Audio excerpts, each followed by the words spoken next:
ಈ ಪ್ರಶ್ನೆಗೆ ಉತ್ತರ ನಿನ್ಗೂ ಗೊತ್ತಿದೆ ಅಲ್ವಾ ರಾಧಿ? ಹೌದು, ಗೊತ್ತಿದೆ. ಆದ್ರೆ ನಾನು ಇದನ್ನ ನಿನ್ ಬಾಯಲ್ಲೇ ಕೇಳ್ಬೇಕು ಗೊಲ್ಲ. ಸರಿ, ಹಾಗಾದ್ರಿ ಕೇಳು. ರಾಧಿ, ನಾನ್ ನಿನ್ನ ಹತ್ರ ಯಾವಾಗ್ಲೂ ಹೇಳಿಲ್ಲ, ಆದ್ರಿ ನೀನೇ ನನ್ನ ಜೀವನ. ಮತ್ ರಾಧಿ ಇಲ್ದಿದ್ರಿ ಕೃಷ್ಣ ಏನೇನೂ ಅಲ್ಲ. ಓ, ಅಂದ್ರೆ ಇದರ ಅರ್ಥ ಏನಂದ್ರೆ ನಿನ್ನ ಜೀವನ ಕಾಪಾಡೋದಕ್ಕೆ ಕಾರಣ ನಿನ್ಗೆ ನಿನ್ ಜೀವನ ಮೇಲಿರೋ ಪ್ರೇಮನೇ. ನನ್ಗಲ್ಲ, ಬದ್ಲಿಗೆ ನಿನ್ಗೆ ನನ್ ಜೀವದ ಮೇಲ್ ಪ್ರೀತಿ ಇದೆ ರಾಧಿ.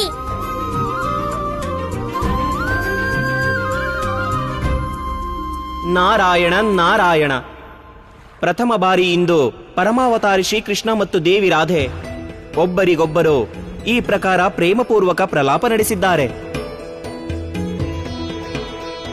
ಪುರುಷ ಮತ್ತು ಪ್ರಕೃತಿಯ ಈ ಮಿಲನ ಎಷ್ಟು ಅದ್ಭುತ ಮತ್ತು ಮನೋಹರವಾಗಿದೆ. ನಾರಾಯಣ ನಾರಾಯಣ. ರಾಧೆ, ನೀನ್ ಯಾವಾಗ್ಲೂ ಹೇಳ್ತೀಯಲ್ಲ ನಾನ್ ನಿನ್ಗೆ ನಿನ್ ಕಾರ್ಯಕ್ಕೆ ಹೊಗಳೋದಿಲ್ಲ ಅಂತ. ಅದ್ಯಾಕಂದ್ರಿ ನಾನು ನಿನ್ನ ಯಾವತ್ತು ನನ್ಗಿಂತ ಬೇರೆ ಅನ್ಕೊಂಡೇ ಇಲ್ಲ. ಅದರಿಂದ ಇವತ್ತಿನ ನಂತರ ಸದಾ ನಾನ್ ನಿನ್ನ ಹೆಸರಿಂದಾನೇ ಗುರ್ತಿಸ್ಕೊಳ್ತೀನಿ. ಇವತ್ತಿಂದ ಜಗತ್ನಲ್ಲಿ ನನ್ ಇನ್ನೊಂದ್ ಹೆಸರು ರಾಧೇನೂ ಆಗಿರತ್ತೆ. ಮತ್ತೆ ಇವತ್ತಿನ ನಂತರ ನನ್ ಪೂರ್ತಿ ಹೆಸರು ರಾಧೆ ರಾಧೆ ಅಂತಾಗ್ಲಿ. ರಾಧೆ, ಇವತ್ತಿನ ನಂತರ ಯಾವಾಗ ಜನರು ನನ್ನ ಪ್ರೀತಿಯಿಂದ ಕರೀತಾರೋ ಆಗ ನಿನ್ನ ಹೆಸರನ್ನೇ ಹೇಳ್ತಾರೆ. ರಾಧೆ ರಾಧೆ ರಾಧೆ ರಾಧೆ. ಹಾ ರಾಧೆ, ರಾಧೆ ರಾಧೆ. ರಾಧೆ ರಾಧೆ. ರಾಧೆ ರಾಧೆ. ರಾಧೆ ರಾಧೆ ರಾಧೆ. ರಾಧಾ ರಾಧಾ ಎನ್ನುವ ನಾಮ, ರಾಧೆಯೊಳು ಕೃಷ್ಣ ಕೃಷ್ಣನೊಳವಳು, ಬೇರೆಯಾಗದೊಲು ತಾ ಬೆರೆತಿರಲು, ಎರಡು ನಯನಗಳ ನೋಟದ ಹಾಗೆ, ರಾಧಾ ಕೃಷ್ಣರ ಹೃದಯದ ಬೆಸುಗೆ. ನನ್ನ ಪ್ರಭು ಈ ಪುರುಷ ಪ್ರಧಾನ ಸಮಾಜದಲ್ಲಿ ನಿಮ್ಮ ಹೆಸರನ್ನೇ ತನ್ನದಾಗಿಸಿಕೊಂಡು ಕೇವಲ ನಿಮಗಲ್ಲ, ಬದಲಿಗೆ ಈ ಜಗತ್ತಿನ ಎಲ್ಲಾ ಸ್ತ್ರೀ ಸಮಾಜಕ್ಕೂ ಸಮಾನತೆ ನೀಡಿದ್ದಾರೆ. ಇದನ್ನು ನಿರೂಪಿಸಿದ್ದಾರೆ. ಸತ್ಯವಾದ ಪ್ರೇಮ ಪುರುಷನ ಕಠೋರತೆಯನ್ನು ಸಮಾಪ್ತಗೊಳಿಸಿ ಅವನಲ್ಲಿ ಸ್ತ್ರೀಯ ಕೋಮಲತೆ ಮತ್ತು ಮಮತೆಯನ್ನು ತುಂಬುತ್ತದೆ. ರಾಧೆ ರಾಧೆ. ರಾಧೆ ರಾಧೆ. ರಾಧೆ ರಾಧೆ. ರಾಧೆ ರಾಧೆ. ರಾಧೆ ರಾಧೆ. ರಾಧೆ ರಾಧೆ. ರಾಧೆ ರಾಧೆ. ಬಿಡಿ ಬಿಡಿ ಬಿಡಿ ನನ್ನನ್ನು. ಭಗವಂತ, ನಾನು ಭಗವಂತ ಕಂಸ. ನನ್ನನ್ನು ಯಾರು ಕೊಲ್ಲಲಾಗದು. ನಾನು ನಾನು ನಾನು ನಾನು ಮರಣ ಮರಣ ಬಯಸುವುದಿಲ್ಲ. ಬಿಡಿ ಬಿಡಿ ಬಿಡಿ. ಭಗವಂತ,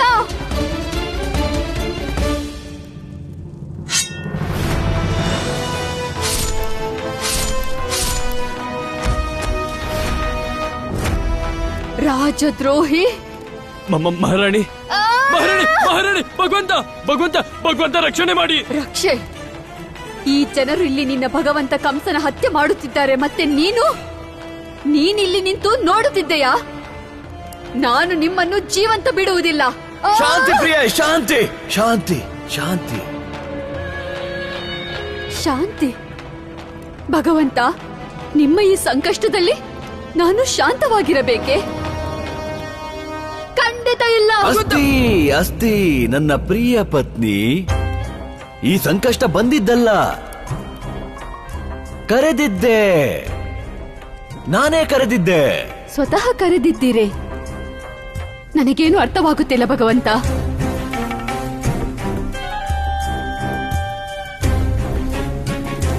ಸಾಯುವ ಅಭ್ಯಾಸ ಮಾಡುತ್ತಿದ್ದೆ. ಸಾಯುವ ಅಭ್ಯಾಸ? ಇನ್ನು ಯಾವ ಮಾರ್ಗವೂ ಉಳಿದಿಲ್ಲ. ಆ ಚಕ್ರಧಾರಿ ನನ್ನ ಎಲ್ಲ ಅಸುರರನ್ನು ಕೊಂದು ಎಸೆದ. ನನ್ನ ಬಾರಿಯೂ ಬಂದೇ ಬರುವುದು. ಸತ್ಯ ಯೋಚಿಸುತ್ತಿರುವೆ ಕಂಸ ನೀನು, ಮತ್ತು ನಾವು ಅದೇ ಪ್ರಯತ್ನ ಮಾಡುತ್ತಿದ್ದೇವೆ. ಆ ಸಮಯ ಶೀಘ್ರ ಬರಲಿ, ಅತಿ ಶೀಘ್ರ. ಏನಾದರೂ ಹೇಳಿದೆಯಾ ಆಸ್ತಿ? ಇಲ್ಲ ಇಲ್ಲ ಇಲ್ಲ ಮತ್ತೇನು ಯೋಚಿಸುತ್ತಿದ್ದೆ? ಭಗವಂತ, ನಾನೇನು ಯೋಚಿಸುತ್ತಿದ್ದೆಂದರೆ ನಿಮ್ಮ ಶತ್ರುಗಳ ಅಂತ್ಯ ಮಾಡುವ ಬಗ್ಗೆ. ಅಸ್ತಿ, ಇನ್ನು ಯಾವ ಲಾಭವೂ ಇಲ್ಲ.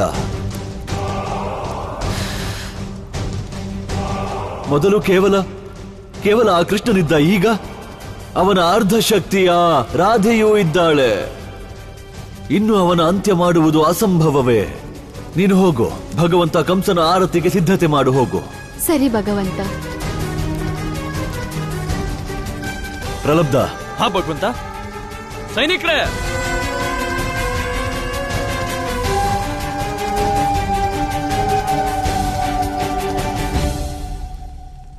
ಇನ್ನೂ ಒಂದು ದಾರಿ ಇದೆ ಕಂಸ, ಮತ್ತೆ ಈ ದಾರಿ ಪೂರ್ತಿಯಾಗಿ ಸಫಲ ಆಗುತ್ತೆ.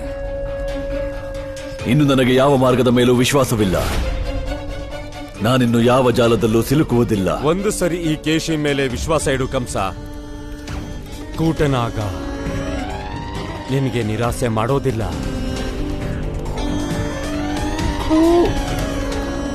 ಕೂಟನಾಗ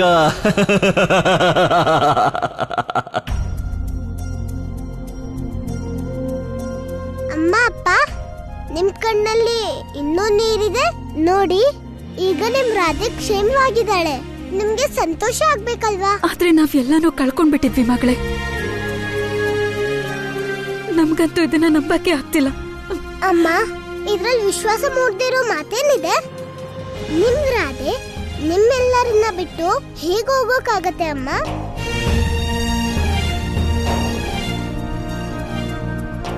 ಪುತ್ರಿ, ಕಾಲಯವನನ್ನ ಹತ್ರ ಹೋಗೋ ನಿರ್ಧಾರ ನೀನೇ ಸ್ವತಃ ಮಾಡ್ದೆ. ಒಂದ್ಸಾರಿನೂ ನಿನ್ನ ಅಪ್ಪ ಅಮ್ಮನ ಬಗ್ಗೆ ನೀನ್ ಯೋಚಿಸ್ಲೇ ಇಲ್ವಾ?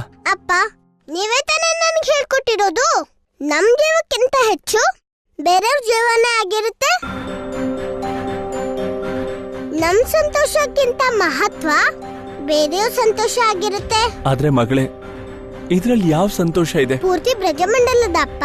ನನಗೇನು ಅರ್ಥ ಆಗ್ತಿಲ್ಲ. ಅಪ್ಪ, ಕಲೆಯವನ ಅಮೋಘ ಶಕ್ತಿನ ಕೃಷ್ಣನ್ಗೋಸ್ಕರ ಪ್ರಯೋಗಿಸಿದ್ದ.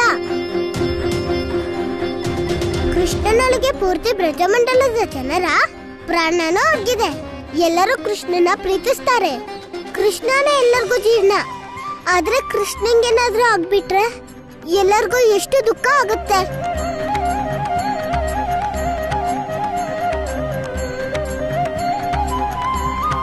ಅಪ್ಪ, ನಾನ್ ಕೇವಲ ಕೃಷ್ಣನ್ ಜೀವ ಕಾಪಾಡ್ಲಿಲ್ಲ, ನಾನು ಎಲ್ಲರ ಜೀವನೂ ಕಾಪಾಡ್ದೆ. ಯಾಕಂದ್ರೆ ನಮ್ಮೆಲ್ಲರಿಗೂ ಕೃಷ್ಣನೇ ಪ್ರಪಂಚ. ರಾಧಿ, ಜನರೆಲ್ಲ ನನ್ನ ಎಷ್ಟು ಪ್ರೀತಿಸ್ತಾರೋ ಎಲ್ರೂ ನಿನ್ನನ್ನು ಅಷ್ಟೇ ಪ್ರೀತಿಸ್ತಾರೆ. ಅದಕ್ಕೆ ನನ್ಗೋಸ್ಕರ ನಿನ್ ಜೀವನ ತ್ಯಾಗ ಮಾಡೋದು ಸರಿ ಅಂತೂ ಅಲ್ವೇ ಅಲ್ಲ ರಾಧಿ.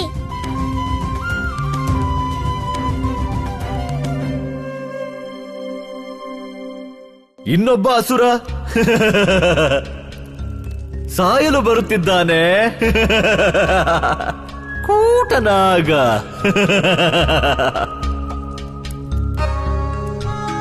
ಯಾರಿವನು ಕೂಟನಾಗ? ನಾನಂತೂ ಇವನ ಹೆಸರೇ ಕೇಳಿಲ್ಲವಲ್ಲ. ಅವನು ಮಹಾನಾಗ ಕಂಸ. ಅವನು ಈ ಜಗತ್ತಿನ ಅತ್ಯಂತ ಘೋರ ವಿಷವಾದ ವಿಷ, ಕಾಲಕೂಟ ವಿಷವನ್ನೇ ಗ್ರಹಣ ಮಾಡಿದ್ದ. ಏಕೆ ನಿನ್ನ ದುರ್ಬಲತೆಯನ್ನು ಮುಚ್ಚಿಡಲು ಇಷ್ಟು ದೊಡ್ಡ ಅಸತ್ಯ ಹೇಳುವೆ ಕೇಶಿ? ಕಾಲಕೂಟ ವಿಷ ಕೇವಲ ಮಹಾದೇವ ಧಾರಣೆ ಮಾಡಬಲ್ಲ. ಅವನ ಅತಿರಿಕ್ತ ಈ ಜಗತ್ತಿನಲ್ಲಿ ಯಾರೂ ಇಲ್ಲ ಆ ಕಾಲಕೂಟ ವಿಷವನ್ನು ಧಾರಣೆ ಮಾಡಬಲ್ಲವರು. ಇದು ಸತ್ಯವೇ ಕಂಸ. ಆದ್ರೆ ಸಮುದ್ರ ಮಂಥನದಲ್ಲಿ ಆ ಕಾಲಕೂಟ ವಿಷ ಹೊರಬಂದಾಗ ಮತ್ತೆ ಮಹಾದೇವ ಅದನ್ನ ಗ್ರಹಣ ಮಾಡಿದಾಗ ಅದೇ ಸಮಯದಲ್ಲಿ ಆ ವಿಷದ ಹನಿಗಳು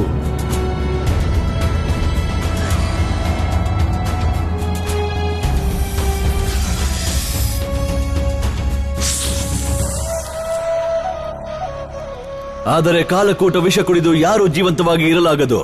ಆ ಕೂಟನಾಗ ಹೇಗೆ ಜೀವಿಸಿದ್ದಾನೆ? ಅವನು ಮಣಿಧಾರಕ ನಾಗಕಂಸ. ಇನ್ನು ಅದೇ ಮಣಿಗಿರೋ ಪವಿತ್ರ ಶಕ್ತಿ ಕಾರಣದಿಂದ ಅವನು ಜೀವಂತವಾಗಿದ್ದಾನೆ.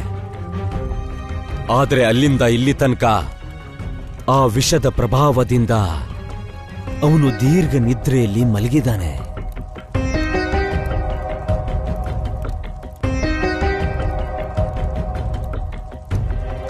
ಕೂಟನಾಗ ನೋಡಲೇಬೇಕು, ಭೇಟಿಯಾಗಬೇಕು. ಕೂಟನಾಗನನ್ನು ಎಲ್ಲಿ ಸಿಗುತ್ತಾನೆ ಕೂಟನಾಗ? ಓ ರಾಧಿ, ಎಲ್ಲ ಕೆಲ್ಸನೂ ನೀನು ನನ್ನ ಕೇಳದ್ಮೇಲೆ ಮಾಡ್ತೀಯ. ಆದ್ರಿ ನೀನ್ ಇಷ್ಟೊಂದ್ ನಿರ್ಧಾರನ ಸ್ವತಃ ಯಾಕೆ ಮಾಡ್ದಿ? ಯಾಕೆ ಹೋಗಿದ್ದೆ ನೀನ್ ಕಾಲ್ಯವನನ್ ಮುಂದೆ? ಗೊಲ್ಲ, ನಾನೇನಾದ್ರೂ ನಿನ್ನ ಕೇಳಿದ್ರೆ ನೀನ್ ನನ್ನ ಖಂಡಿತ ಕಾಲ್ಯವನನ್ ಮುಂದೆ ಹೋಗೋಕ್ ಬಿಡ್ತಿರ್ಲಿಲ್ಲ. ನಾನಲ್ಲಿಗೆ ಹೋಗದೆ ಇದ್ದಿದ್ರೆ ನಿನ್ ಜೀವಕ್ಕೆ ದೊಡ್ಡ ಅಪಾಯ ಆಗ್ತಿತ್ತು.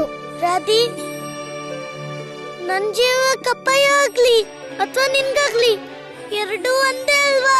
ಇಲ್ಲ ಗೊಲ್ಲ, ನನ್ಗೆ ನನ್ಕಿಂತ ನಿನ್ ಮೇಲೆ ವಿಶ್ವಾಸ ಜಾಸ್ತಿ ಇದೆ. ನನಗೆ ಗೊತ್ತಿತ್ತು ನೀನು ನನ್ನ ಜೀವನ ಖಂಡಿತ ಕಾಪಾಡ್ತೀಯ ಅಂತ. ಈಗ ನೋಡು, ನೀನ್ ನನ್ನ ವಿಶ್ವಾಸನ ಪೂರ್ತಿ ಉಳಿಸ್ಕೊಂಡೆ. ಹಾ ಕೃಷ್ಣ, ಇವತ್ತು ನಿನ್ ಕಾರಣದಿಂದ ನಮ್ಮ ರಾಧೆ ಜೀವಂತವಾಗಿದ್ದಾಳೆ. ಇಲ್ಲ ಅತ್ತಿ, ನಾನಂತೂ ಮಹಾದೇವನನ್ ಪ್ರಾರ್ಥನೆ ಮಾಡಿದ್ದೆ.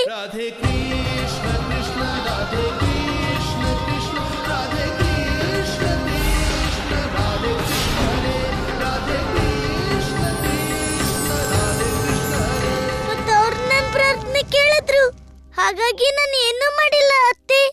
ಏನಾಗಿದ್ಯೋ ಮಹಾದೇವನೇ ಮಾಡಿದ್ದು.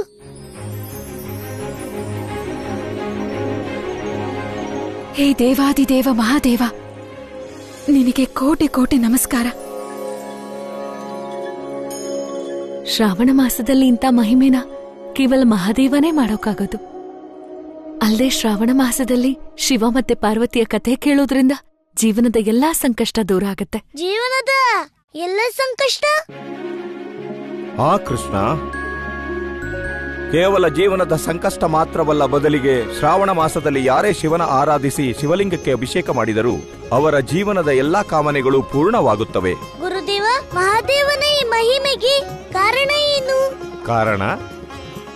ಕಾರಣ ಈ ಜಗತ್ತಿನಲ್ಲಿ ಶಿವನಿಗಿಂತಲೂ ದೊಡ್ಡ ತ್ಯಾಗಿ ಇಲ್ಲ, ಶಿವನಿಗಿಂತಲೂ ದೊಡ್ಡ ಗೃಹಸ್ಥನಿಲ್ಲ, ಶಿವನಿಗಿಂತಲೂ ದೊಡ್ಡ ಮುಗ್ಧನಿಲ್ಲ, ಶಿವನಿಗಿಂತಲೂ ದೊಡ್ಡ ಕ್ರೋಧಿ ಇಲ್ಲ. ಮೂರೂ ಲೋಕಗಳ ಸ್ವಾಮಿ ಮಹಾದೇವ ಮೃಗ ಚರ್ಮ ಧರಿಸುತ್ತಾನೆ ಮತ್ತು ವಾಸ ಅರಮನೆಯಲ್ಲ, ಕೈಲಾಸ ಪರ್ವತದಲ್ಲಿರುತ್ತಾನೆ. ಇಂಥ ಮಹಾದೇವನ್ ಕಥೆನ ನಾವೆಲ್ಲರೂ ಕೇಳಲೇಬೇಕು. ಖಂಡಿತ ಕೃಷ್ಣ, ನಾಳೆಯ ಪ್ರಾತಃ ಕಾಲ ಎಲ್ಲ ವಿಧಿವಿಧಾನಗಳೊಂದಿಗೆ ಶಿವ ಪಾರ್ವತಿಯರ ಕತೆ ಹೇಳುತ್ತೇನೆ.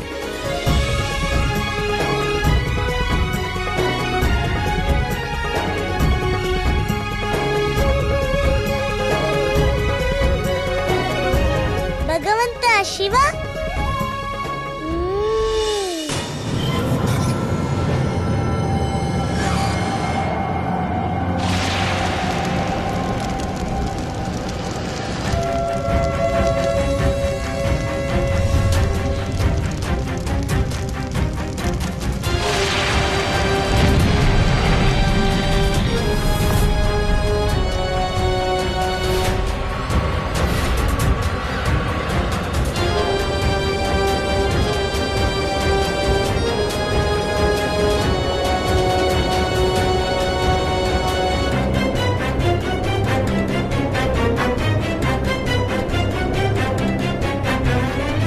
ಕೇಶಿ, ಇದೆಲ್ಲಿಗೆ ಕರೆದೊಯ್ಯುತ್ತಿರುವೆ? ನಿನಗೆ ಮಥುರೆ ಸೀಮೆಯಿಂದ ಹೊರಗಡೆ ಹೋಗಕ್ಕಾಗಲ್ಲ ಕಂಸ. ಆದ್ರೆ ಆ ಸೀಮೆ ಒಳಗಡೆ ನೀನು ಎಲ್ ಬೇಕಾದ್ರೂ ಹೋಗ್ಬೋದು. ನಿನಗೆ ಪಾತಾಳ ಲೋಕಕ್ಕೆ ಹೋಗೋಕೆ ಭಯ ಬೇಕಾಗಿಲ್ಲ. ಪಾತಾಳ ಲೋಕ? ಅದನ್ನು ಯಾವಾಗಲೂ ದಾಟಿದವಲ್ಲ. ಆ ಕೂಟನಾಗ ಅತಳ ವಿತಳ ರಸಾತಳ ಮತ್ತು ಪಾತಾಳದ ಕೆಳಗೆ ಸುತಳದಲ್ಲಿ ನೆಲೆಸಿದಾನೆ ಕಂಸ. ಈಗ ನಾವು ಅಲ್ಲಿಗೆ ಹೋಗ್ತಿದ್ದೀವಿ.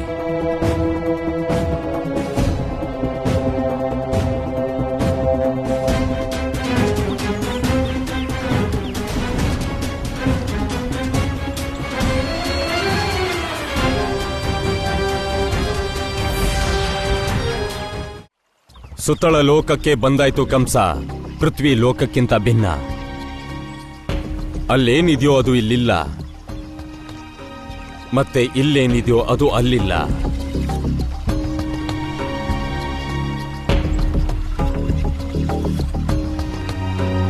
ಸುತ್ತಳದ ಜೀವ ಜಂತುಗಳು ನಮ್ಮ ಪೃಥ್ವಿ ಲೋಕಕ್ಕಿಂತ ಭಿನ್ನವಲ್ಲವೇ ಕಂಸ? ನಾನು ಬಂದಿದ್ದು ಜೀವಜಂತು ನೋಡಲಲ್ಲ, ನನಗೆ ಕೂಟನಾಗಬೇಕು. ಎಲ್ಲಿದ್ದಾನೆ? ನಾವು ಸುತ್ತಳಕ್ಕೆ ಬಂದಿದ್ದೀವಿ ಅಂದ್ರೆ ಅವನು ಸಿಗ್ಲೇಬೇಕು. ಆದ್ರೆ ನಾವು ಅವನನ್ನ ಹುಡುಕ್ಬೇಕು.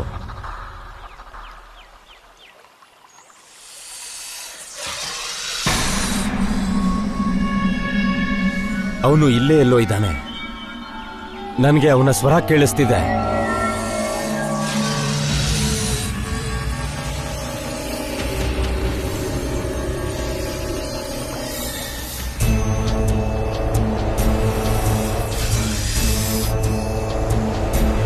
ಕೆಳಗ್ ನೋಡು ಕಂಸ.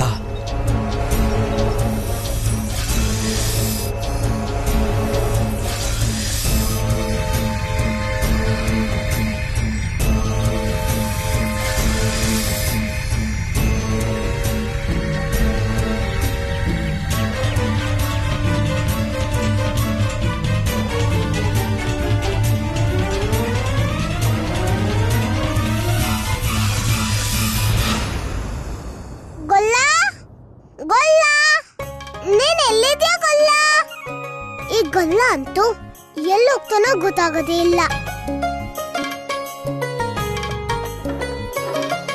ಅಕ್ಕ, ನೀವೇನಾದ್ರೂ ಕೃಷ್ಣನ್ ನೋಡಿದ್ರಾ? ಇಲ್ಲ ರಾಧೆ, ನಾವ್ ನೋಡ್ಲಿಲ್ಲ.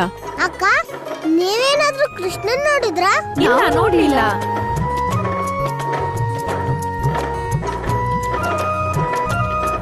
ಅಜ್ಜಿ, ನೀವ್ ಕೃಷ್ಣನ್ ನೋಡಿದ್ರಾ? ಇಲ್ಲ ಪುಟ್ಟಿ.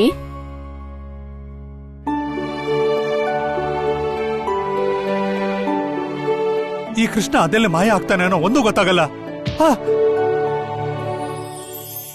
ರಾಧಾ ಪುಟಿ, ನೀನು? ನಾನು ಚಿಕ್ಕಪ್ಪ, ನಾನು ಆಗ್ಲಿಂದ ಕೃಷ್ಣನ್ ಹುಡುಕ್ತಾ ಇದ್ದೀನಿ. ನಿಮಗೆ ಗೊತ್ತಿದ್ಯಾ ಅವನ್ ಎಲ್ಲಿದ್ದಾನೆ? ಅರೆ ರಾಧಾ ಪುಟಿ, ಕೃಷ್ಣನ ನಾನು ಹುಡುಕ್ತಿದ್ದೀನಿ, ಆದ್ರೆ ಅವನು ನನಗೂ ಸಿಗ್ಲಿಲ್ಲ. ಗೊತ್ತಾಗ್ತಿಲ್ಲ ಅದೆಲ್ಲ ಹೋಗಿ ಅಡಗಿದ್ದಾನು. ಮತ್ತೆ ಅವನಿಂದಾಗಿ ನಂದಣ್ಣ ಮತ್ತೆ ನಂದ್ರಾಣಿ ನನಗ್ ಬೈತಿರ್ತಾರೆ. ಗುರುದೇವ್ರು ಶಿವನ್ ಪೂಜೆನ ಶುರು ಮಾಡ್ತಿದ್ದಾರೆ. ಮತ್ತೆ ಗೊಲ್ಲ ಎಲ್ಲೋದ್ನೋ ಗೊತ್ತಾಗ್ತಾ ಇಲ್ಲ.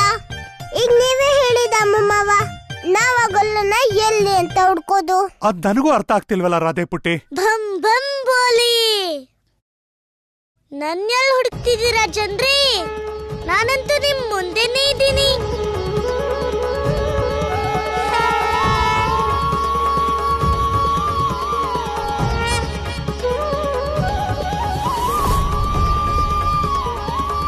ಹೇ ಪರಮಾವತಾರಿ, ನಿಮ್ಮ ಈ ಬಾಲಶಿವನ ರೂಪ ನೋಡಿ ನನ್ನ ಹೃದಯ ಆನಂದದಿಂದ ತುಂಬಿ ಹೋಗಿದೆ. ಪ್ರಭು, ಇಂದು ನಂದಬಾಲ ನಿಮ್ಮ ಎಲ್ಲಾ ಇಚ್ಛೆಯನ್ನ ಪೂರ್ತಿ ಮಾಡಿದ. ಸತ್ಯವಾದ ಮಾತು ದೇವಿ. ನಾನು ಸದಾ ಪರಮಾವತಾರಿ ಶ್ರೀಕೃಷ್ಣನ ಬಾಲಲೀಲೆಗಳನ್ನು ನೋಡಲು ತವಕಿಸುತ್ತಿದ್ದೆ. ಆದರೆ ನನಗೆ ಇದರ ಕಲ್ಪನೆಯೂ ಇರಲಿಲ್ಲ. ಸಾಕ್ಷಾತ್ ನಾರಾಯಣ ನನ್ನ ಬಾಲರೂಪವನ್ನು ಧರಿಸಿ ತನ್ನ ಲೀಲೆ ತೋರುವನೆಂದು. ಹೇ ದೇವಿ, ಸಂಪೂರ್ಣ ಜಗತ್ತು ನನ್ನ ಅಭಿಷೇಕ ಮಾಡುತ್ತದೆ. ಹಾಗಾದರೆ ನಾವು ಶೀಘ್ರವಾಗಿ ವೃಂದಾವನಕ್ಕೆ ಹೋಗಬೇಕು. ಜಯವಾಗ್ಲಿ ಭೋಲೆನಾಥನಿಗೆ. ದೇವಾದಿದೇವ ಮಹಾದೇವ ಸಾಕ್ಷಾತ್ ಬಾಲ ರೂಪದಲ್ಲಿ ಬೃಂದಾವನಕ್ಕೆ ಬಂದಿದ್ದಾರೆ. ನಾವು ಧನ್ಯರು ಪ್ರಭು. ನಿಮ್ಮ ಭಕ್ತರ ಪ್ರಣಾಮ ಸ್ವೀಕಾರ ಮಾಡಿ ಪ್ರಭು. ಕಲ್ಯಾಣ ಮಸ್ತು. ಭಗವಂತ ಶಿವ ಬಾಲ ರೂಪದಲ್ಲಿ ನನಗ್ಯಾಕೆ ಹೀಗನ್ನಿಸ್ತಾ ಇದೆ? ನಾನು ಇವನನ್ನ ಮೊದಲು ನೋಡಿರೋ ಹಾಗೆ, ಆದ್ರೆ ಎಲ್ಲಿ?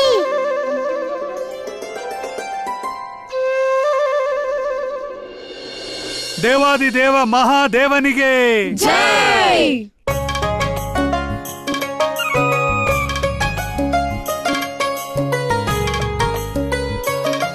ನಿಂತ್ಕೊಳ್ಳಿ ಅಜ್ಜಿ.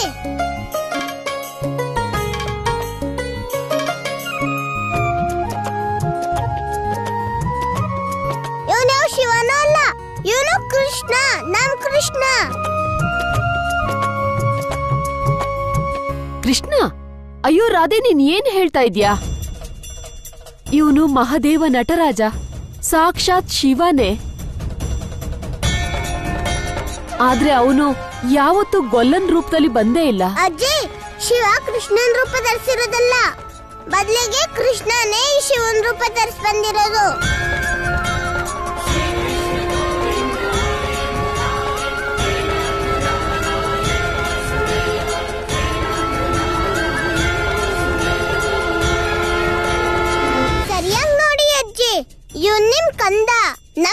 ತಾನೇ? ಇಲ್ಲ ಪುಟ್ಟಿ, ಚಿಕ್ಕವರಾಗಿದ್ದಾಗ ಎಲ್ಲಾ ಮಕ್ಕಳು ಒಂದೇ ತರ ಕಾಣ್ತಾರೆ. ಅದಕ್ಕೆ ನಿನ್ಗೆ ಭ್ರಮೆ ಆಗಿದೆ. ಇವನು ನಮ್ಮ ಮಹಾದೇವ, ನಟರಾಜ. ಗೊಲ್ಲ, ನೀನ್ ಮಾಡಿದ್ದು ಕೇವಲ ರೂಪಧಾರಣೆ. ಆದ್ರೆ ಜನರೆಲ್ಲ ನಿನ್ನ ನಿಜವಾಗ್ಲೂ ಬಾಲಶಿವ ಅಂದ್ಕೊಂಡಿದ್ದಾರೆ. ಬಾಲಕಿ, ನನ್ಗನ್ಸ್ತಿದೆ ನಿನ್ ಮಂದಿರದಲ್ಲಿ ಯಾವ್ದೋ ಗೊಲ್ಲನ್ ರೂಪ ತುಂಬಿಕೊಂಡಿದೆ. ಹಾಗಾಗಿ ನನ್ನಲ್ಲೂ ನಿನ್ಗೆ ಅವನೇ ಕಾಣಿಸ್ತಿದ್ದಾನೆ. ಆದ್ರೆ ನಿನ್ನ ಈ ನಿಶ್ಚಿತತೆಯಿಂದ ನಾನ್ ತುಂಬಾ ಸಂತೋಷವಾಗಿದ್ದೀನಿ. ನೀನೇನ್ ಪೂಜೆ ಸಾಮಗ್ರಿ ತಂದಿದ್ಯೋ ಅದನ್ನ ನನ್ಗೆ ಅರ್ಪಣೆ ಮಾಡು. ಗೊಲ್ಲ, ನಿನಗ್ ಬೇಕಾಗಿರೋದು ನಾನ್ ನಿನಗೆ ಈ ಪೂಜೆ ಸಾಮಗ್ರಿ ಅರ್ಪಣೆ ಮಾಡೋದು. ವೇಷ ಬದಲಾಯಿಸೋದ್ರಿಂದ ನೀನ್ ನನ್ಗೆ ಭಗವಂತ ಏನಾಗ್ಬಿಡಲ್ಲ. ಅದು ಭಗವಂತ ಶಿವ. ನಿನ್ ಮನ್ಸಿನ ಭಾವ ಸತ್ಯ ಆದ್ರಿ ಆಗ ರೂಪನೂ ಸತ್ಯ ಆಗಿರತ್ತಿ. ಯಾಕಂದ್ರೆ ಒಳಗೇನಿರುತ್ತೋ ಅದೇ ಆಚೆಗೆ ಬರುತ್ತೆ. ನೀನ್ ಹೇಳು ಬಾಲಕಿ, ನಿನ್ಗೇನಾಗ್ಬೇಕಾಗಿದೆ? ಗೊಲ್ಲ, ನೀನೇನಾದ್ರೂ ಭಗವಂತ ಶಿವ ಆದ್ರೆ ಮತ್ ನಾನು ಪಾರ್ವತಿನೇ. ನೀನ್ ನನ್ನನ್ನು ಪಾರ್ವತಿ ಮಾಡು. ಏವಮಸ್ತು, ಹಾಗೇ ಆಗ್ಲಿ.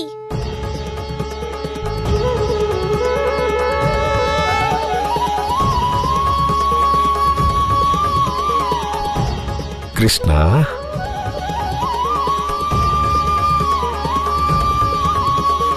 ಪ್ರಣಾಮ ಗುರುದೇವ. ನೀನು ಸತ್ಯವಾಗಲೂ ಶಿವನ ಸಾಕ್ಷಾತ್ ಸ್ವರೂಪವೆನಿಸುತ್ತಿರುವೆ. ರಾಧೆ, ನೀನು ಇಂದು ದೇವಿ ಪಾರ್ವತಿಯ ರೂಪಧಾರಣೆ ಮಾಡಬೇಕು. ಇಂದು ನಿಮ್ಮಿಬ್ಬರನ್ನು ಶಿವ ಪಾರ್ವತಿಯ ರೂಪದಲ್ಲಿ ನೋಡಿ ಈ ಜಗತ್ತು ಧನ್ಯವಾಗುತ್ತದೆ.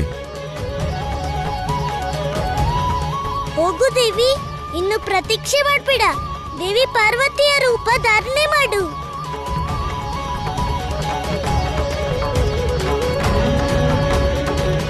ಎರಡು ಕಲ್ಪಗಳಿಂದ ಈ ನಾಗ ದೀರ್ಘ ನಿದ್ದೆಯಲ್ಲಿದ್ದಾನೆ. ಎಷ್ಟು ನಿದ್ರೆ ಮತ್ತು ವಿಶ್ರಾಂತಿಯಾಗಿ ಇವನಿಗೆ ಎಚ್ಚರ ಆದಾಗ ಈ ಸಂಪೂರ್ಣ ಜಗತ್ತನ್ನು ನಾಶ ಮಾಡಬಲ್ಲ. ಅಷ್ಟೇ ಅಲ್ಲ, ನಿನ್ಗೇನ್ ಬೇಕೋ ಅದು ಪೂರ್ಣ ಆಗತ್ತೆ ಕಂಸ.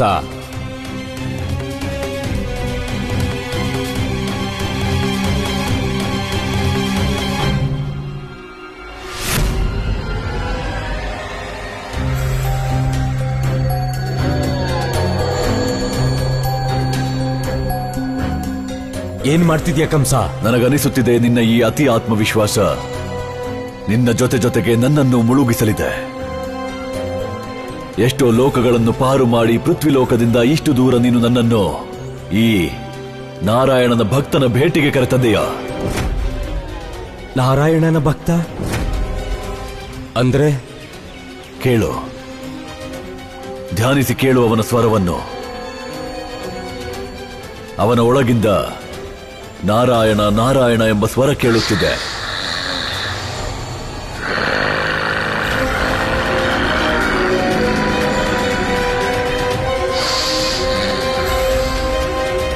ಕೇಳಿದ್ದೆ? ಈ ಕೂಟನಾಗನಂತೂ ನಾರಾಯಣನ ಧ್ಯಾನ ಮಾಡ್ತಾ ಇದ್ದಾನೆ.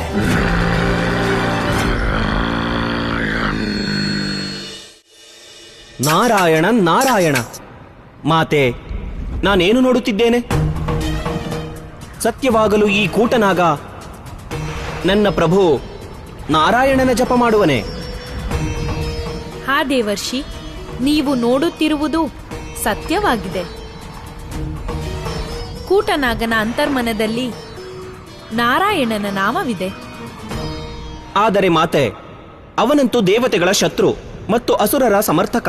ಆದರಿವನ ಅಂತರಂಗದಲ್ಲಿ ನಾರಾಯಣನ ನಾಮ ಹೇಗೆ? ದೇವರ್ಷಿ, ಕಾಲಕೂಟ ವಿಷವನ್ನು ಧಾರಣೆ ಮಾಡಿದ ನಂತರ ಕೂಟನಾಗ ಅತ್ಯಂತ ಶಕ್ತಿಶಾಲಿ ಮತ್ತು ವಿಷಕಾರಿಯಾಗಿದ್ದ. ಅಸುರರಿಗೆ ಸಮಾನವಾಗಿ ಅವನು ಜಗತ್ತಿನಲ್ಲಿ ನಾಗವಂಶವನ್ನು ಸ್ಥಾಪಿಸಲು ಹೊರಟ. ಆ ಕ್ಷಣಕ್ಕೆ ಅವನ ದಾರಿಗೆ ಯಾರೇ ಅಡ್ಡ ಬಂದರೂ ಅವರ ಮೇಲೆ ವಿಷದ ಮಳೆ ಸುರಿಸುತ್ತಿದ್ದ.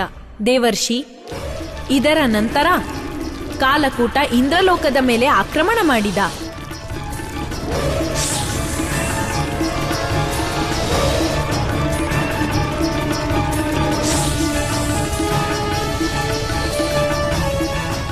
ಪ್ರಕಾರವಾಗಿ ಸಂಪೂರ್ಣ ಪೃಥ್ವಿಯನ್ನು ತನ್ನ ಅಧಿಪತ್ಯಕ್ಕೊಳಪಡಿಸಿದ.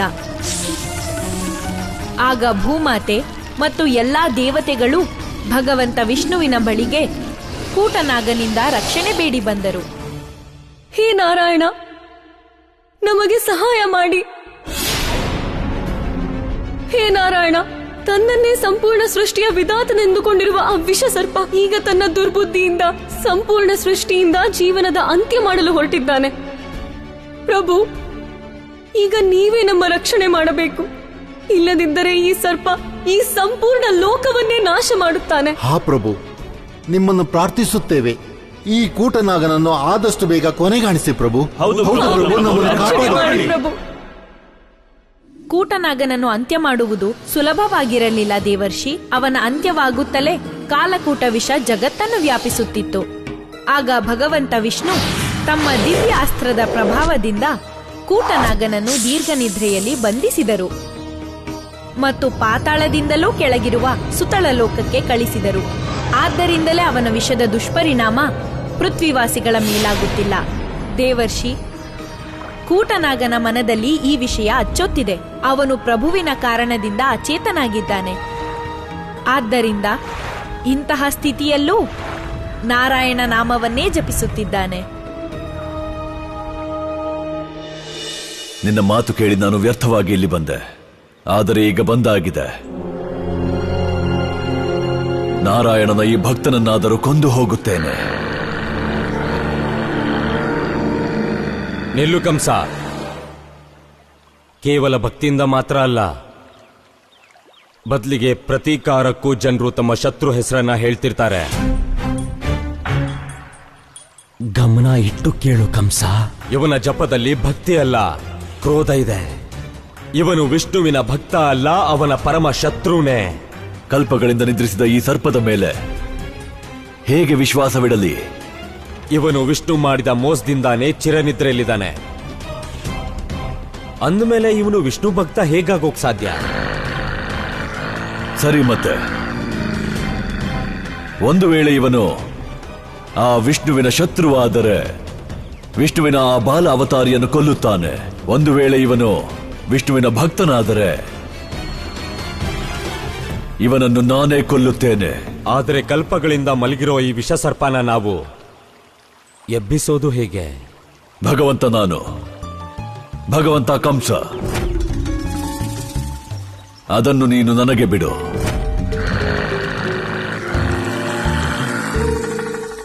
ಓಂ ತ್ರಯಂಬಕಂ ಯಜಾಮಹೇ ಸುಗಂಧಿಂ ಪುಷ್ಟಿವರ್ಧನಂ ಪೂರ್ವಾರುಕಮಿವ ಬಂಧನಾನ್ ಮೃತ್ಯುರ್ಮಕ್ಷೀಯಮಾಮೃತಾತ್. ಹರ ಹರ ಮಹಾದೇವ, ಹರ ಹರ ಮಹಾದೇವ.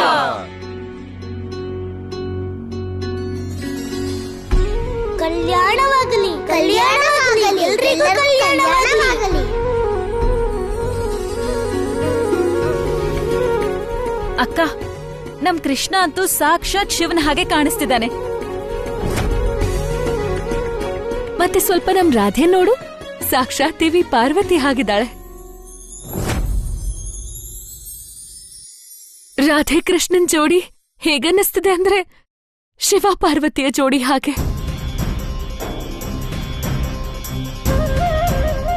ಆನಂದ ನೀಡೋ ಅದ್ಭುತ ಕ್ಷಣ ಇದು. ನಂದ್ರಾಣಿ, ನಿಮ್ ಮಾತು ಸತ್ಯ.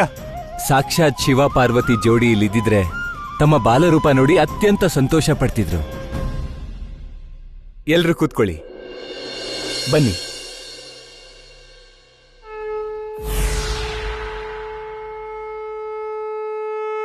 ಹೇ ಪ್ರಭು, ನಾನಂತೂ ಅಜನ್ಮಿ.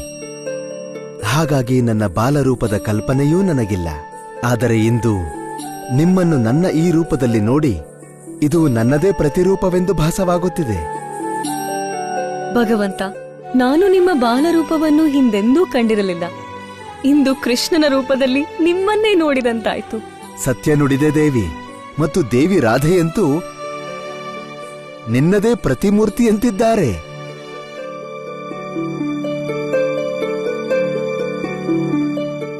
ನೀವಲ್ಲಿ ಬಾಗ್ಲಲ್ಲಿ ಯಾಕೆ ನಿಂತಿದ್ದೀರಾ? ಇಲ್ ಬನ್ನಿ, ಶಿವ ಪಾರ್ವತಿಯ ದರ್ಶನ ಮಾಡಿ.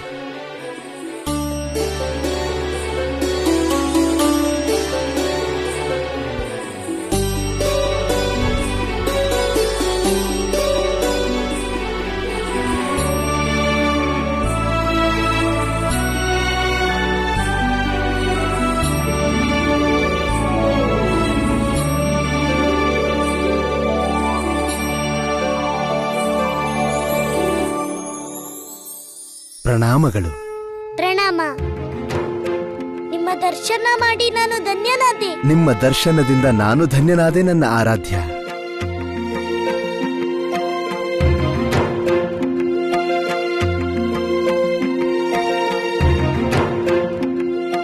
ಬೆಣ್ಣೆ ಅಂತೂ ತುಂಬಾ ರುಚಿಯಾಗಿದೆ.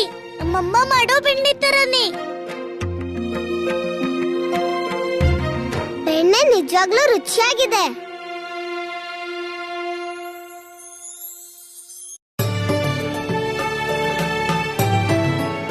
ದೇವಾದಿದೇವ ಮಹಾದೇವ ಈ ಜಗತ್ತಿನ ಆದಿಸ್ವರೂಪ. ಕಲ್ಯಾಣಕಾರಿಯಾದ್ದರಿಂದ ಶಿವ ಎನ್ನುತ್ತಾರೆ. ಭಗವಂತ ಶಿವ ಸಂಗೀತ ಮತ್ತು ಯೋಗದ ಪಿತಾಮಹ, ಆನಂದ ಮತ್ತು ಭಕ್ತಿಯ ಸಾಗರ. ಸೌಮ್ಯ ಮತ್ತು ರೌದ್ರ ರೂಪ ಎರಡನ್ನೂ ಸಹಜ ರೀತಿಯಲ್ಲಿ ನಿರ್ವಹಿಸುತ್ತಾನೆ. ಅವನು ಗೃಹಸ್ಥ ಮತ್ತು ವೈರಾಗಿ ಎರಡೂ ಧರ್ಮವನ್ನು ನಿಭಾಯಿಸಿದ್ದಾನೆ. ಕೃಷ್ಣ ಮುರಾರಿ ಒಬ್ಬ ಪ್ರೇಮಿಯೂ ಹೌದು, ಒಬ್ಬ ಪತಿಯೂ ಹೌದು. ಹರ ತ್ರಿಪುರಾರಿ ಬಾಲ ಶಿವರೂಪ ಧರಿಸಿದ ಶ್ಯಾಮ, ಸಾಕ್ಷಾತ್ ಶಿವನೊಲು ಮೆರೆದಿಹ ನಮಮ. ಗುರು ಗರ್ಗರು ಶಿವ ಕಥೆ ಹೇಳಿದರು, ತ್ಯಾಗ ಪ್ರೇಮ ಗುಣಿಯನು ತೋರಿದರು. ಧನ್ಯ ಬಾಲ ಶಿವ ರೂಪಿ ಗೋಪಾಲ, ಲೀಲೆ ಕಂಡು ನಲಿದಿದೆ ಜಗವೆಲ್ಲ.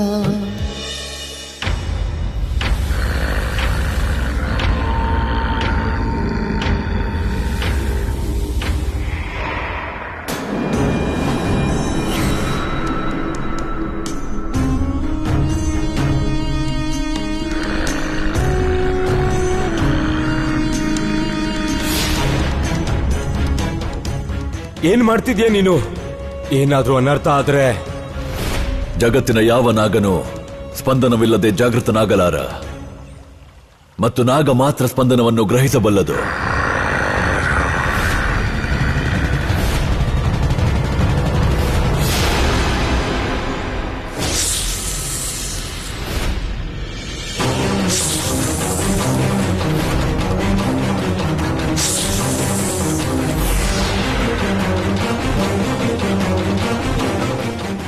ಯಾರವನು? ಈ ಕಾಲಕೂಟನನ್ನೇ ಎಚ್ಚರಗೊಳಿಸುವ ದುಸ್ಸಾಹಸ ಮಾಡಿದವನು. ಯಾರಿಗೆ ತನ್ನ ಮೃತ್ಯು ಪ್ರಿಯವಾಗಿದೆ, ನಾನೀಗ್ಲೇ ನನ್ನ ಕಾಲಕೂಟ ವಿಷದಿಂದ ಅವ್ರನ್ನ ನಾಶ ಮಾಡ್ತೀನಿ.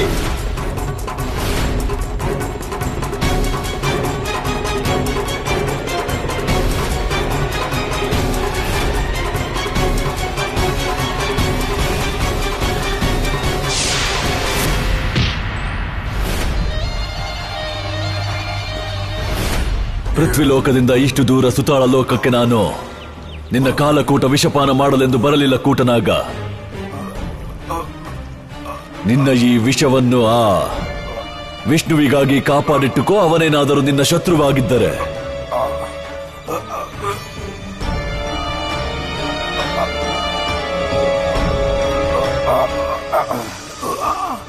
ಅವನು ನನ್ನ ಶತ್ರುನೇ.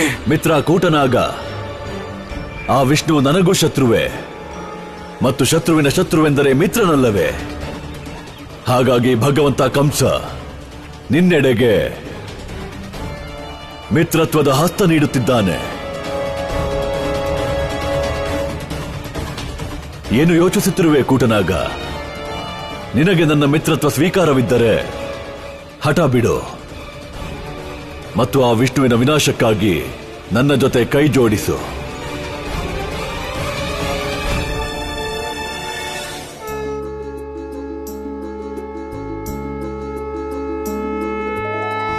ಶಿವ ಕಥೆ ಕೇಳಿದ ಕೃಷ್ಣ ಮುರಾರಿ, ಎದುರಲಿ ಕುಳಿತಿರೆ ಹರ ತ್ರಿಪುರಾರಿ ಬಾಲ ಶಿವ ರೂಪ ಧರಿಸಿದ ಶ್ಯಾಮ ಸಾಕ್ಷಾತ್ ಶಿವನು ನೆರೆದಿಹ ನಮಮ ಗುರು ಗರ್ಗರು ಶಿವ ಕಥೆ ಹೇಳಿದರು ತ್ಯಾಗ ಪ್ರೇಮ ಗುಣಿಯನು ತೋರಿದರು ಧನ್ಯ ಬಾಲ ಶಿವ ರೂಪಿ ಗೋಪಾಲ ಲೀಲೆ ಕಂಡು ನಲಿದಿದೆ ಜಗವೆಲ್ಲ. ಮತ್ತು ಈ ಪ್ರಕಾರವಾಗಿ ದೇವಾದಿದೇವ ಮಹಾದೇವ ಮತ್ತು ಮಾತೆ ಪಾರ್ವತಿಯ ವಿವಾಹ ಸಂಪನ್ನವಾಯಿತು.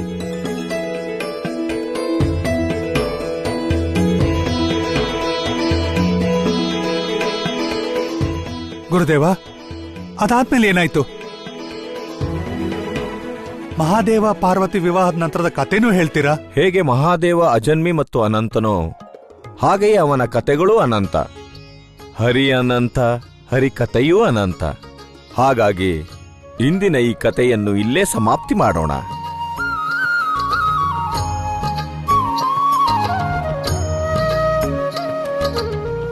ದೇವಾದಿದೇವ ಮಹಾದೇವನಿಗೆ ಹರ ಹರ ಮಹಾದೇವ, ಹರ ಹರ ಮಹಾದೇವ, ಹರ ಹರ ಮಹಾದೇವ, ಹರ ಹರ ಮಹಾದೇವ.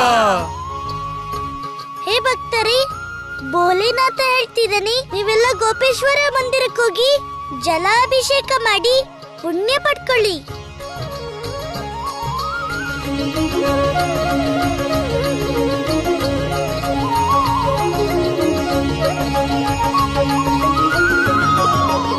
ಮತ್ತೆ ವಿಳಂಬ ಯಾಕೆ? ನಡೀರಿ, ಎಲ್ರೂ ಗೋಪೇಶ್ವರ ಮಂದಿರಕ್ಕೆ ಹೋಗೋಣ. ಬನ್ನಿ.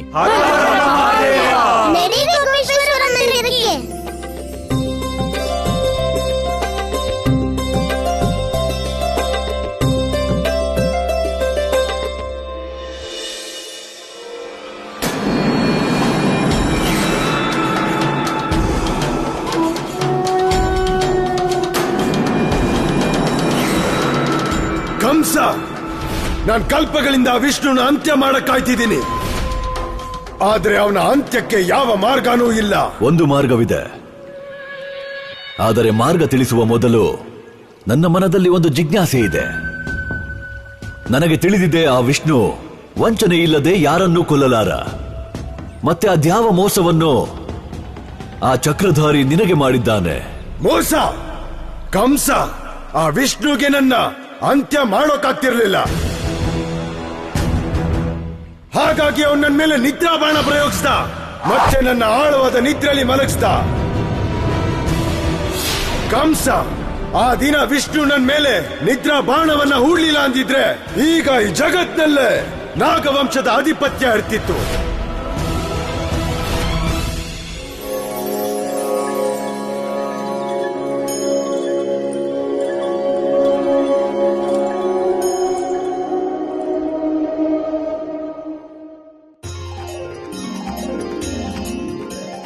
ಶಂಕರ ರೂಪವ ಧರಿಸಿಹ ಶ್ಯಾಮ, ಶಂಕರ ರೂಪವ ಧರಿಸಿಹ ಶ್ಯಾಮ, ಪಾರ್ವತಿಯಾಗಿರೆ ರಾಧೆಯ ಪ್ರೇಮ, ಪಾರ್ವತಿಯಾಗಿರೆ ರಾಧೆಯ ಪ್ರೇಮ. ಉತ್ಸವ ಹೊರಟಿರೆ ಕೃಷ್ಣ ಮುರಾರಿ, ರಾಧೆಯು ಹೊರಟಳು ತಾನಾಗಿ ಗೌರಿ. ಶ್ರೀ ಕೃಷ್ಣ ಗೋವಿಂದ ಹರೇ ಮುರಾರೇ, ಹೇ ನಾಥ ನಾರಾಯಣ ವಾಸುದೇವ. ಶ್ರೀ ಕೃಷ್ಣ ಗೋವಿಂದ ಹರೇ ಮುರಾರೇ, ಹೇ ನಾಥ ನಾರಾಯಣ ವಾಸುದೇವ. ಆ ವಿಷ್ಣುವಿನ ಚರಿತ್ರೆಯೇ ಹಾಗಿದೆ. ಅವನು ಅಸುರರು, ದಾನವರು, ನಾಗಗಳನ್ನು ಅವನ ಅಧಿಕಾರದಿಂದ ಸದಾ ವಂಚಿಸುತ್ತಾ ಬಂದಿದ್ದಾನೆ. ಸಹಾಯ ಮಾಡಿದ್ದು ಶಕ್ತಿಹೀನ ಮನುಷ್ಯರಿಗೆ ಮತ್ತು ತುಚ್ಛ ದೇವತೆಗಳಿಗೆ. ನೀನ್ ನನಗೆ ಯಾವ ಸಹಾಯ ಮಾಡೋನಿದ್ದೆ ಕಂಸ? ಅದ್ಯಾವ ಮಾರ್ಗ ಇದೆ ಆ ವಿಷ್ಣುನ ಅಂತ್ಯ ಮಾಡಕ್ಕಾಗೋದು? ತನ್ನನ್ನು ಜಗತ್ಪಾಲಕನೆನ್ನುವ ಆ ವಿಷ್ಣು ಧರ್ಮದ ರಕ್ಷಣೆಗಾಗಿ ಒಬ್ಬ ಬಾಲಕನ ರೂಪದಲ್ಲಿ ಅವತರಿಸಿದ್ದಾನೆ. ಒಂದು ವೇಳೆ ನೀನು ಆ ಬಾಲಕ ಕೃಷ್ಣನ ಅಂತ್ಯ ಮಾಡಿದರೆ ಆ ವಿಷ್ಣುವಿನ ಅಸ್ತಿತ್ವ ಜಗತ್ತಿನಿಂದ ಶಾಶ್ವತವಾಗಿ ಸಮಾಪ್ತವಾಗುತ್ತದೆ. ಆ ವಿಷ್ಣು ಮೋಸದಿಂದ ನಿದ್ರಾ ಬಾಣ ಪ್ರಯೋಗಿಸಿ ನಾನು ಜಗತ್ತಿನ ಅಧಿಪತಿ ಆಗೋದ್ರಿಂದ ತಪ್ಪಿಸಿದ್ದಾನೆ. ಆದರೆ ಈ ಬಾರಿ ಅವನನ್ನ ನಾನು ಕಾಲಕೂಟ ವಿಷ್ಣುವಿಂದ ಚಿರನಿದ್ರೆಗೆ ಕಳಿಸ್ಬಿಡ್ತೀನಿ. ಹೇಳು ಹೇಳು, ನನಗೆ ಆ ಪರಮಾವತಾರಿ ಈಗ ಎಲ್ಲಿದ್ದಾನೆ? ಬ್ರಜಮಂಡಲದಲ್ಲಿ. ಇಲ್ಲ.